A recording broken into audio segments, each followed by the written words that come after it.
والصلاة والسلام على رسول الله وعلى آله وصحبه أجمعين. أما بعد فأعوذ بالله من الشيطان الرجيم. بسم الله الرحمن الرحيم. يا أيها الذين آمنوا إذا نودي للصلاة من يوم الجمعة فاسعوا إلى ذكر الله وذروا البيع ذلكم خير لكم إن كنتم تعلمون. صدق الله العظيم. اللهم صل وسلم وبارك على سيدنا محمد وعلى آله وصحبه. السلام علیکم ورحمۃ اللہ وبرکاتہ. الحمدللہ اولا اللہ جل وعلا کا شکر ہے، احسان ہے کہ اس نے ہمیں رمضان شریف کا پہلا جمعہ عنایت فرمایا، مبارک زندگی عنایت فرمائی کہ لاکھوں نہیں کروڑوں لوگ جو امید رکھتے تھے پچھلے رمضان سے اس رمضان کا پہنچنے کی، لاکھوں نہیں کروڑوں زمین کے نیچے چلے گئے. تو آپ ان خوش قسمتوں میں سے ہیں ابھی کہ جن کے لیے ابھی یہ دروازہ کھلا ہوا ہے رحمت کا. اس کے بعد حضور علیہ الصلوۃ والسلام کا شکریہ اور آپ پر درود و سلام محمود، آپ کے حال، آپ کے اصحاب، اولیاء امت، خاص طور پر یہ اس ہستی نے یہ بوٹا لگایا حضرت صوفی خواجہ محمد اسلم رحمۃ اللہ علیہ قدس سر العزیز، اور پھر ان کے خلیفہ اور مرید حضرت حاجی صوفی نور محمد حفظہ اللہ تعالیٰ. وہ تو ادھر نہیں ہے ظاہری طور پر، لیکن روحانی طور پر ان کی دعائیں اور توجہ جو ہے وہ یقیناً یہ انہیں کی خیر ہے. تو ان کے بھی ہم شکر گزار ہیں. وہ کہ جہاں میں رہتا ہوں وہ پڑوس میں وہی خانقاہ ہے حضرت صوفی نور محمد حفظہ اللہ تعالیٰ کی. تو وہی ہم روز نماز بھی، درس بھی، سارا کچھ ہوتا ہے.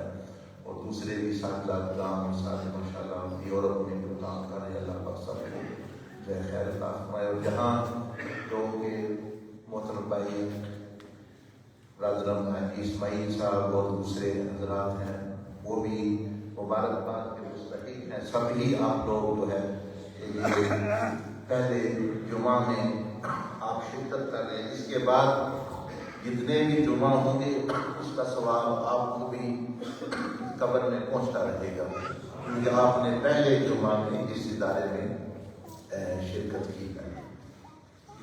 تو اب ہم تھوڑی سی گفتگو اس مقصد کے لیے آئے ہیں. اس مقصد کے لیے یہ ادارہ بنا ہے کہ بندوں کو خدا سے ملائے اور امتی کو رسول اللہ صلی اللہ علیہ وسلم سے ملائے، اور بندوں کو آپس میں بھی ملائے، ان کے دل بھائی چارہ اور اچھے پیار محبت کے ساتھ ہو رہے. یہی مقصد ہوتا ہے مساجد کا، خانقاہوں کا، کہ بندوں کو خدا سے ملانا، امتیوں کو نبی علیہ السلام کے قریب کرنا، اور آپس میں بھی ایک دوسرے کو ایک دوسرے کے قریب کرنا. اس مبارک موقع پر میں چاہوں گا کہ مختصر خلاصہ سورۃ الجمعہ، کیونکہ جمعہ کا دن ہے، پہلا جمعہ ہے، سورہ جمعہ کا مختصر سا خلاصہ. اور حضور علیہ السلام نے جب پہلا جمعہ پڑھایا، جب قباء سے آپ مدینہ شریف کی طرف آ رہے تھے پیدل، تو راستے میں جمعہ کا وقت ہو گیا. تو آپ نے پہلا خطبہ حضور علیہ السلام نے قباء اور مدینہ شریف کے درمیان ایک جگہ ہے جہاں اب مسجد بنی ہوئی ہے جس کو مسجد جمعہ کہتے ہیں. تو وہاں آپ نے وہ پہلا جمعہ کا خطبہ آپ نے سب سے اس جگہ دیا.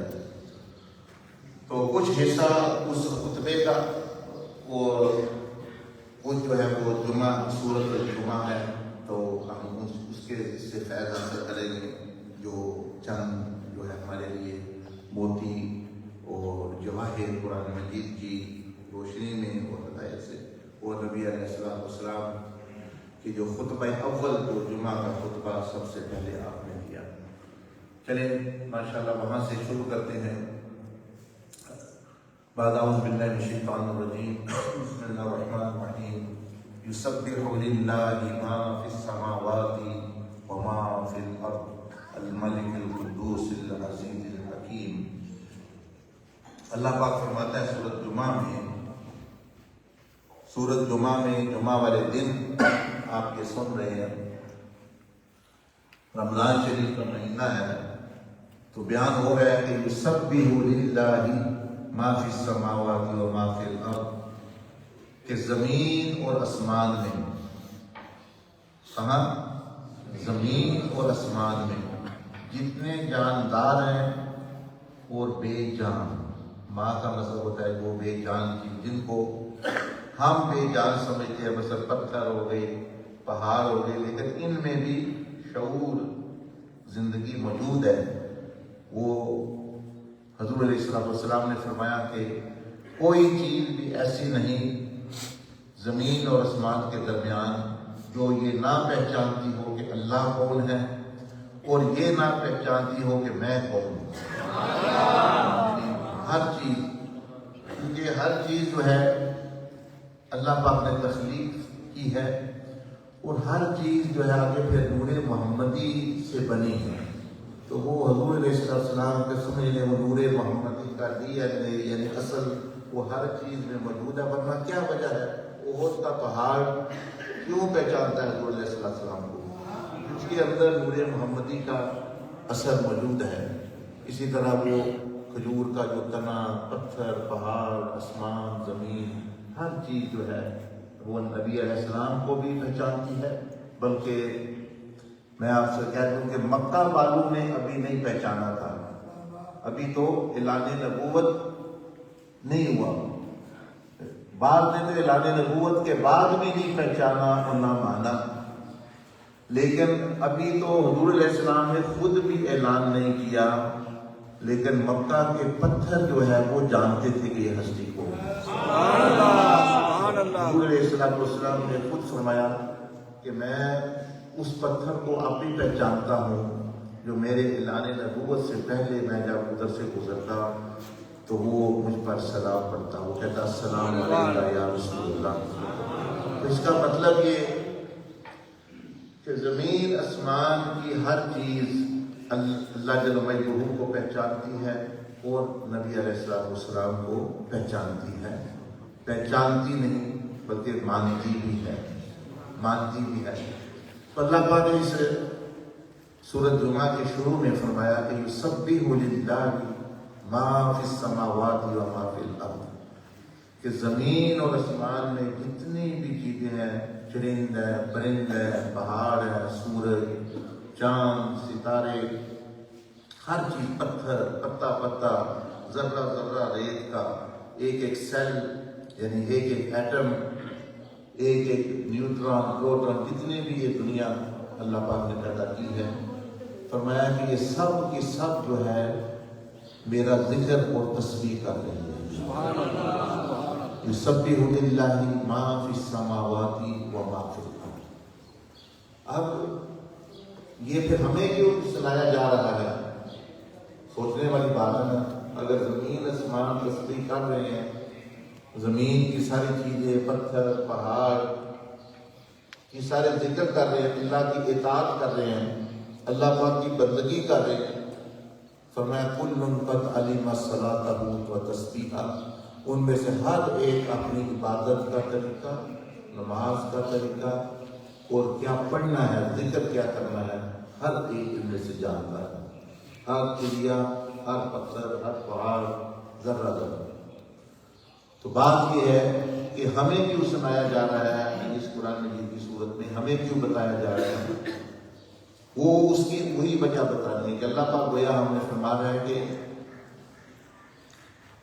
کہ مجھے کسی کی عبادت تسبیح کی ضرورت نہیں، کسی کی عبادت کی تسبیح کی ضرورت نہیں. زمین آسمان میں ہر چیز میری عبادت کر رہی ہے. تو گویا یہ کہا جا رہا ہے کہ اے بندو، اے انسانوں، تمہارے بارے میں تو میں نے پیدا ہی تمہیں عبادت کے لیے کیا ہے، محبت کے لیے کیا، معرفت کے لیے کیا۔ جب زمین آسمان کی ہر چیز تسبیح اور عبادت اور اطاعت کر رہی ہے، گناہ نہیں کر رہی، تو تم کیوں غافل ہو، تم کیوں اس طرف نہیں آ رہے؟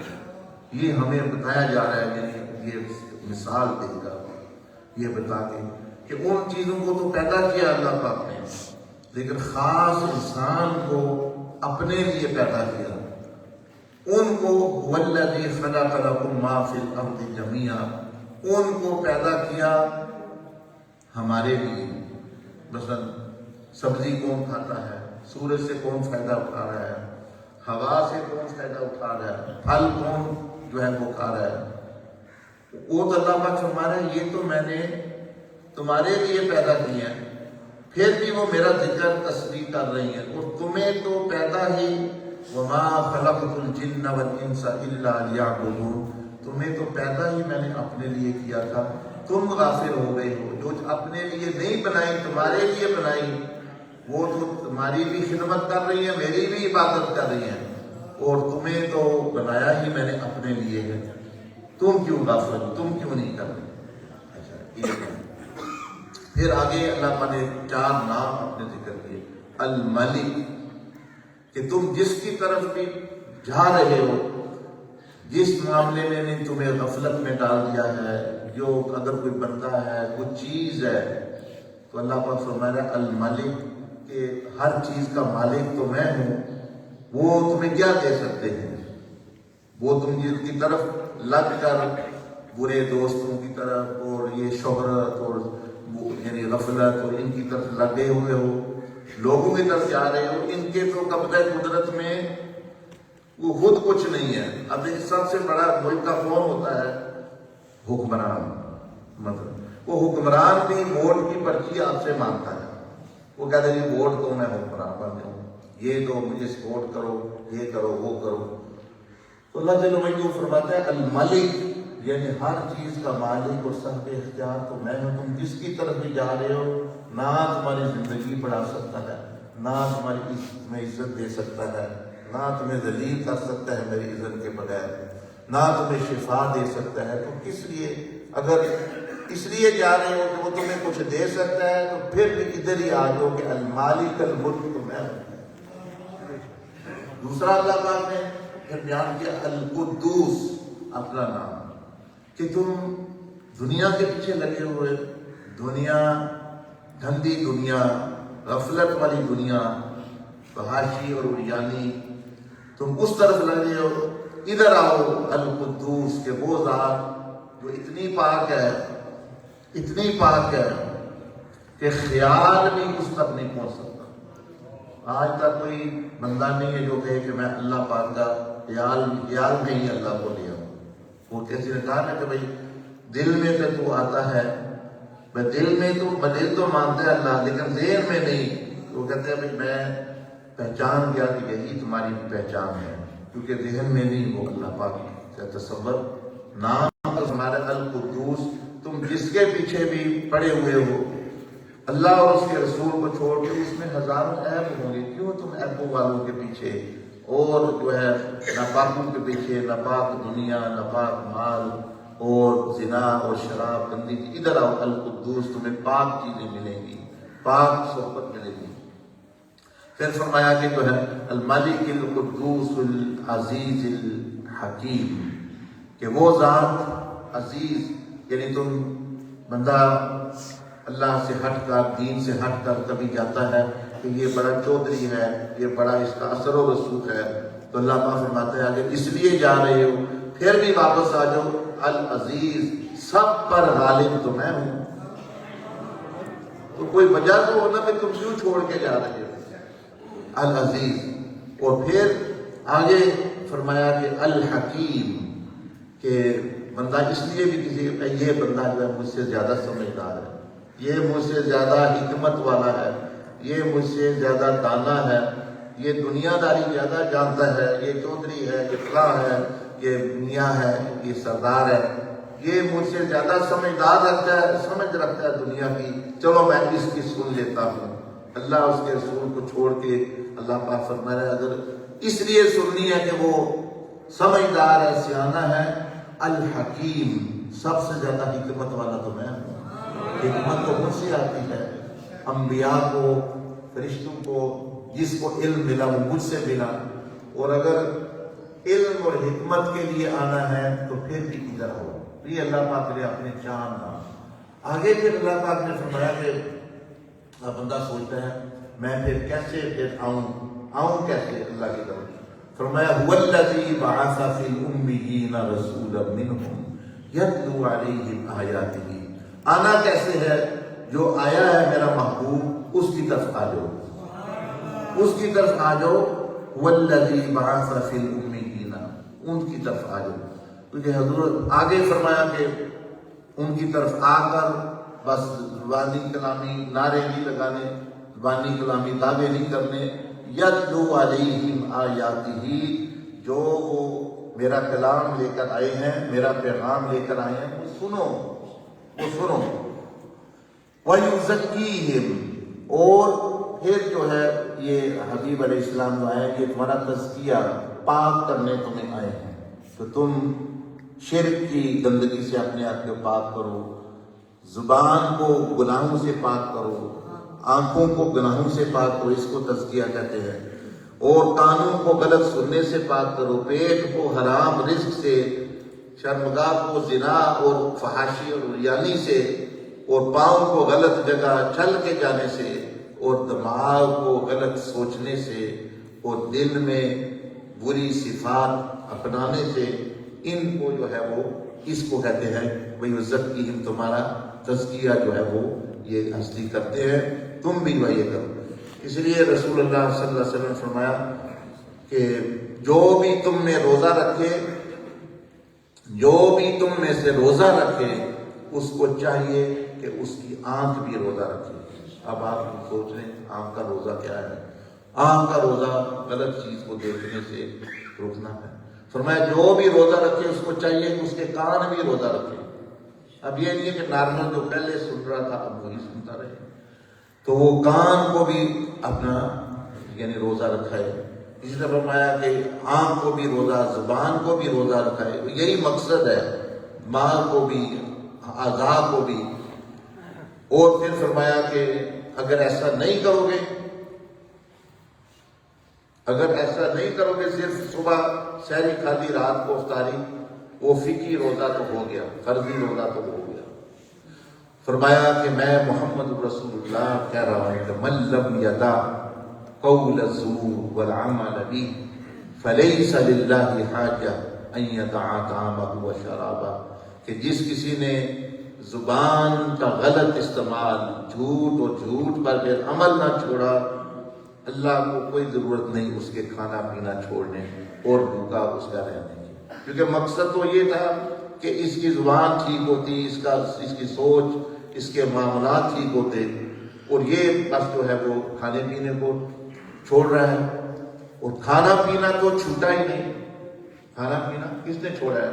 زیادہ کھا رہے لوگ، جو بیچارے توفیق نہیں، جن کے پاس کھانا نہیں، وہ تو باقی جو لوگ ہیں یہ پہلے سے زیادہ کھا رہے ہیں۔ تو کھانا پینا چھڑانا مقصد ہوتا تو پھر تو کھانا پینا چھڑا دیا جب ایک دفعہ کھاؤ۔ آپ تو بندے سحری بھی کھا رہے ہیں، افطاری بھی کھا رہے ہیں، تو پہلے بھی 2 مرتبہ ہی کھاتے تھے، باقی تو ناشتہ کسی نے کر دیا، وہ بھی درمیان میں چائے بھی پی رہے ہیں۔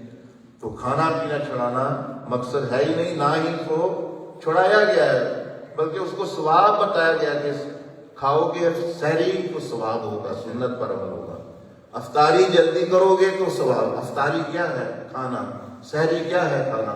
اس کا تو کہا ہے کہ کھاؤ، صرف وقت بدلے ہیں، اور اصل مقصد جو ہے وہ کہ بندے کے جو جس طرح میں عرض کر رہا ہوں کہ اس کی شخصیت میں ہے۔ اب بندے نے میں نے روزے شروع کر دیے، رمضان شروع ہو گیا، دل صاف نہ کیا، وہ رشتہ دار ہے، دوست احباب ہیں، اس طرح کے دوسرے معاملات ہوتے بندے کے، ہر بندے کے ساتھ چل رہے ہیں، شیطان کو ہے ابھی جو ہے وہ قید میں ہے۔ اب ہم دیکھیں یہ بھی بہانہ نہیں کر سکتے، نہ یہ بہانہ قیامت والے دن چلے گا، نہ دنیا میں کہ بھئی شیطان نے ہمیں جو ہے قرار ہے. شیطان بہکاتا ضرور ہے، دعوت ضرور دیتا ہے، وسوسہ کراتا نہیں ہے، کرتا بندہ خود ہے. اور اب جو ہم کر رہے ہیں یعنی رمضان کے علاوہ، تو اب تو پھر ہمارا اپنا عقیدہ ہے، اپنا نفس ہے، وہ ہم خود ہی کر رہے ہیں. یعنی شیطان کو قید کر کے اللہ پاک نے ہم پر کرم کیا کہ اپنے نفس کی حقیقت کھول دی. اپنی پہچان جو ہے ہمیں ہو گئی کہ ہم کتنے پانی میں ہیں. پہلے تھا جی شیطان کا وسوسہ ادھر سے آ گیا، شیطان ادھر سے آ گیا، یہ ہو گیا وہ ہو گیا. اب جو کچھ بھی ہے وہ میں اور آپ ہی ہیں، اچھے ہیں یا برے ہیں. تو یہ اللہ پاک نے فرمایا کہ اب زمین آسمان تو میری تسبیح کر رہی ہے، بندو تم کیوں نہیں عبادت کر رہے؟ اگر کرنی ہے تو اس طرف آؤ، اس ہستی کی طرف جو پیغام آیا ہے، اور وہ علم حاصل کرو، وہ حکمت حاصل کرو. وَيُعَلِّمُهُمُ الْكِتَابَ وَالْحِکْمَةَ کہ فقہ کا علم، شریعت کا علم، روحانیت کی طرف بھی آنا ہے تو شریعت کا علم، اپنی مرضی کے نہیں روزے بند کرنے، اپنی مرضی سے نہیں معاملات کرنے، اس طرح کرنے. حضور علیہ السلام سے ایک دفعہ سوال ہوا، آپ نے بھی سنا ہوگا، یہ جو صوفیاء کی اہل اللہ کی خانقاہیں ہوتی ہیں، جیسے یہ خانقاہ یا زاویہ ہوتی ہے جن کو ولیوں کی مرکز ہوتے ہیں تربیت کے، ان کا بنیادی نقطہ کیا ہوتا ہے؟ اللہ کا قرب اور تزکیہ نفس، کہ نفس کو پاک کرنا اور اس ذریعے سے پھر اللہ کا قرب حاصل کرنا. اب عام لوگ ہیں، میں بھی آپ کی طرح اتنا پڑھا نہیں، لیکن جو ہے ہمیں بڑی بڑی باتیں، بڑی علمی باتیں سمجھ نہیں آتی. موٹے ہم کہتے ہیں ہمارے دماغ موٹے ہیں، لیکن دنیا کے بارے میں ہمارے بڑے دماغ تیز ہیں. وہاں تو ہر چیز ایسا مطلب یعنی چیز کو پہچان لیتے ہیں، یہ 1 نمبر ہے یا 2 نمبر ہے. چیز پہچان کے لیتے ہیں، دین کو پہچان کر نہیں لیتے، بیت پہچان کے نہیں کرتے، جوتا پہچان کے لیتے ہیں صحیح ہے کمپنی کا کہ نہیں. لیکن اس لیے کہا کہ دین بھی دیکھو تم کس سے لے رہے ہو، پہچانو. ہر چیز میں 2 نمبر. کتنے ہندو کتنے خداؤں، باطل خداؤں کو مانتے ہیں، لاکھوں خداؤں باطل بنائے ہوئے ہیں. نبوت کے دعوے دار جھوٹے کتنے پیدا ہوئے، ولایت کے جھوٹے دعوے دار کتنے پیدا ہوئے. یہ تو معاملہ چلتا رہتا ہے، حکومت میں بھی ہوں گے، پولیس میں بھی ہوں گے، ہر شعبے میں ہوں گے، وغیرہ وغیرہ. بہرحال رسول اللہ صلی اللہ علیہ وسلم نے سے پوچھا گیا کہ ایک صحابی نے کہ مطلب یہ ہے کہ یا رسول اللہ صلی اللہ علیہ وسلم تزکیہ نفس کیا ہوتا ہے؟ اب سب یہ ایسی ہستی سے سوال ہے کہ جو سب سے زیادہ علم رکھتی ہے، اور ان کا جواب دیکھیے کیا سب سے زیادہ آسان اور ہر بندہ کر سکتا ہے. یہ مجھ سے پوچھ لیں، کسی اور پروفیسر صاحب سے پوچھ لیں، وہ آپ کو وہ سنائے گا پوری کتاب تزکیہ یہ ہوتا ہے، صفائی فلاں ہوا یہ ہوگا، پوری کتاب ہی پڑھو گے تو سمجھ آئے گی تزکیہ کیا ہوتا ہے. حضور علیہ السلام نے ایک جملے میں سمجھا دیا تزکیہ نفس کیا ہوتا ہے.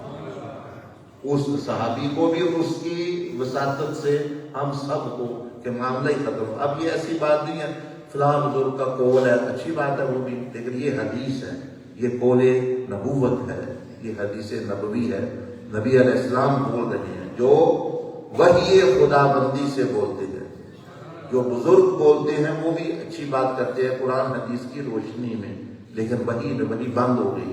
وحی حضور علیہ السلام پر آئی، آخر پر وہی جو ہے وہ ختم ہو گئی.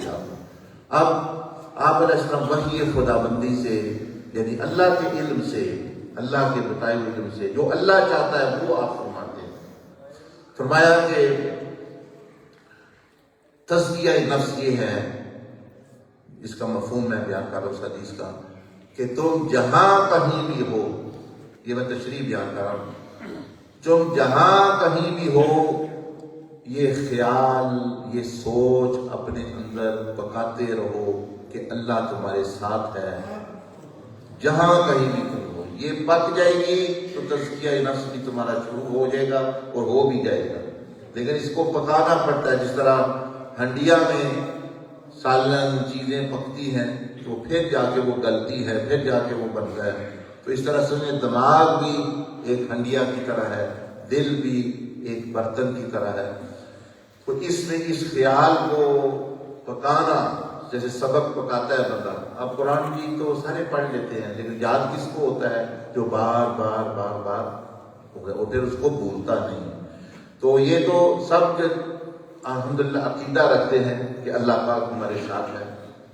لیکن اب میں آپ کو امتحان لے لیتے ہیں، اپنا ہی امتحان. پچھلے 20 منٹ سے میں آپ کے ساتھ بیٹھا ہوں، شعوری طور پر کتنی بار آپ کے ذہن میں خیال آیا اور رہا کہ اللہ پاک میرے ساتھ ہے، مجھے دیکھ رہا ہے؟ آپ سوچیں گے ہو سکتا ایک دفعہ بھی نہ آیا.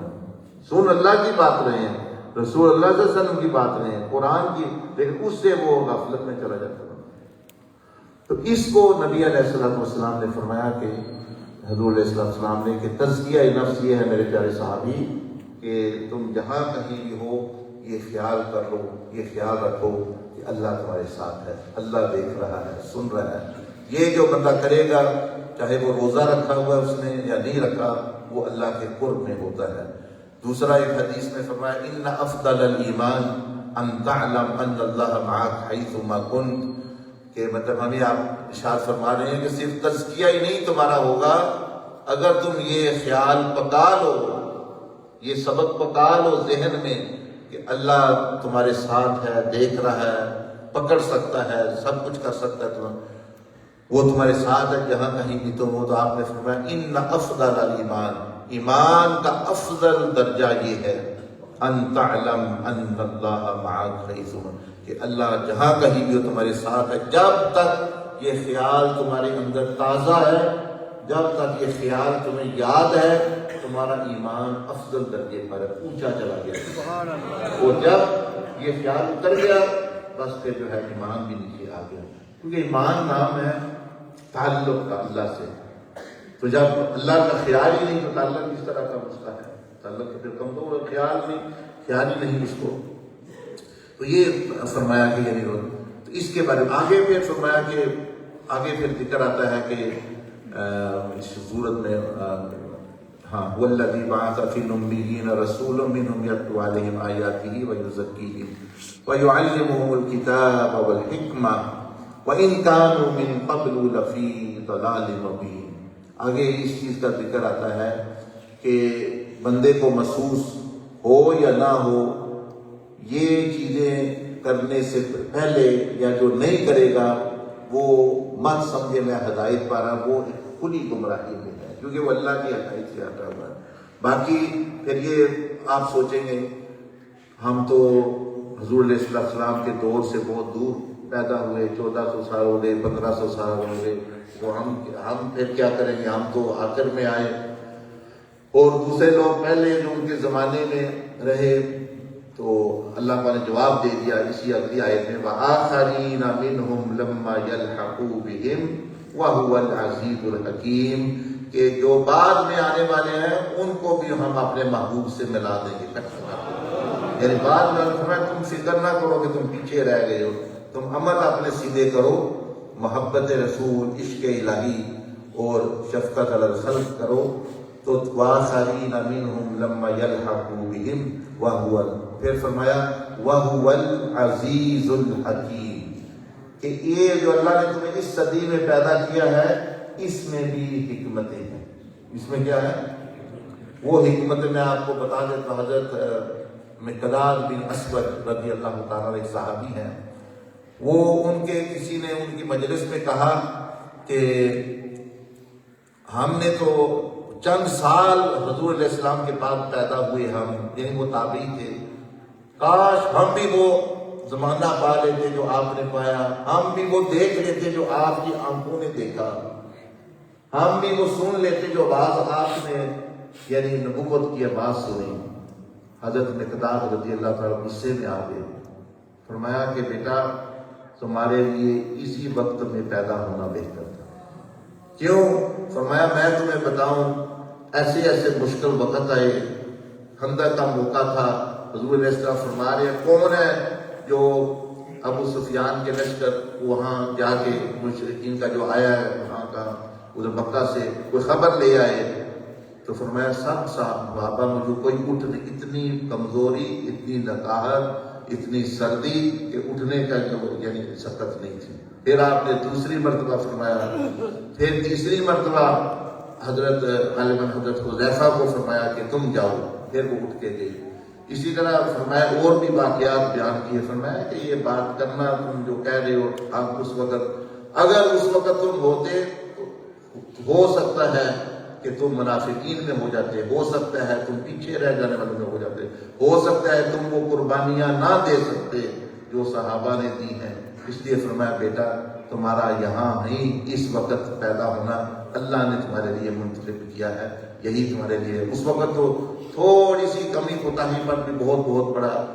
نبی علیہ السلام نے ایک دفعہ, کوئی صحابہ کرام صنافر رسول تھے, عاشق رسول تھے, آپ نے ایک لشکر کو جاری بھیجا کہیں اور فرمایا کہ ہو سکتا ہے ہماری ملاقات نہ ہو سکتا ہے یہ شہید ہے, جیسے اشارہ کیا. وہ سمجھ گئے کہ لگتا ہے کہ ہم واپس آنے والے نہیں ہیں.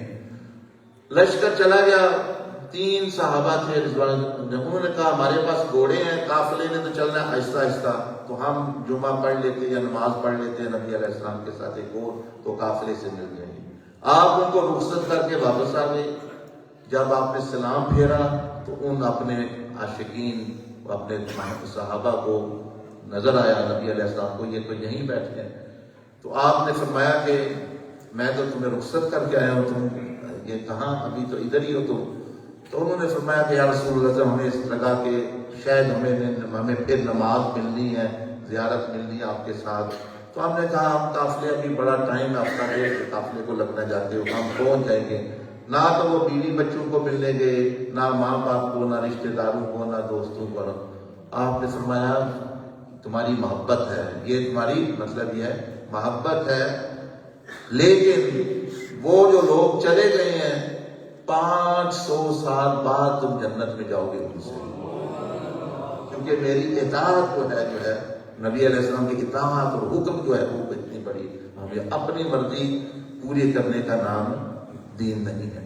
تو الحمدللہ یہ وقت بھی اب یعنی سنتوں کا ہو گیا ہے, تو آپ نے سورۃ جمعہ کی چند یعنی نکات بھی سنے اور رمضان کا مقصد بھی اپنا سنا, اور خاص طور پر اگر اور کوئی بات ذہن میں نہ رہے باقی تو تزکیہ نفس کا سن لیا آپ نے کہ رمضان میں یا روزے کا بھی جو مقصد ہے تقویٰ کا تزکیہ وہ کیسے ہوگا.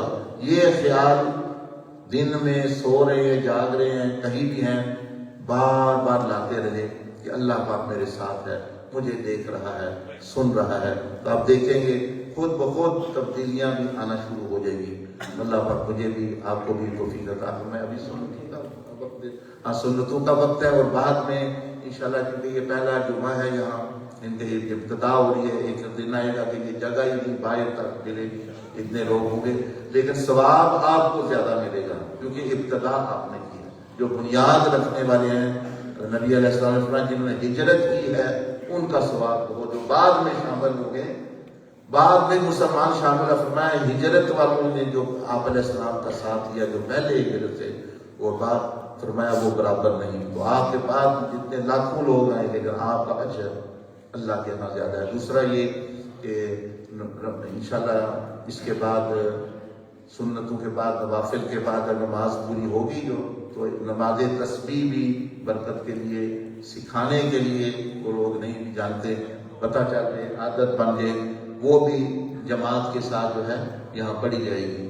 تو اس نماز میں بھی جن کے پاس وقت ہو وہ جیسے نماز تراویح رات کو پڑھتے ہیں بہت بڑی عبادت ہے, اسی طرح دن کی نماز دن میں نماز تسبیح بندہ پڑھ سکتا ہے, اس کا بھی ثواب ہے. اکیلے پڑھے تو زیادہ ثواب ہے, لیکن بعض دفعہ لوگ پتہ نہیں ہوتا کیا پڑھنا ہے, کیسے پڑھنا ہے, سستی کر جاتے ہیں. تو انشاءاللہ جو ہے اس کے متعلق بھی تھوڑا سا بتا کے وہ بھی انشاءاللہ پڑھیں گے. اس کے بعد لنگر وغیرہ کا ویسے ہی معاملہ ختم ہوا ہے, تو پھر نماز تسبیح ہی ٹھیک ہے, وہ روحانی لنگر بھی ہے, اور ایک اور بھی چلو اکٹھا ہونے کا ذریعہ پانی. اللہ پاک مجھے بھی آپ کو بھی توفیق عطا فرمائے. جزاکم اللہ خیر الجزاء. سبحانک اللہم و بحمدک, نشہد ان لا الہ الا انت, نستغفرک و نتوب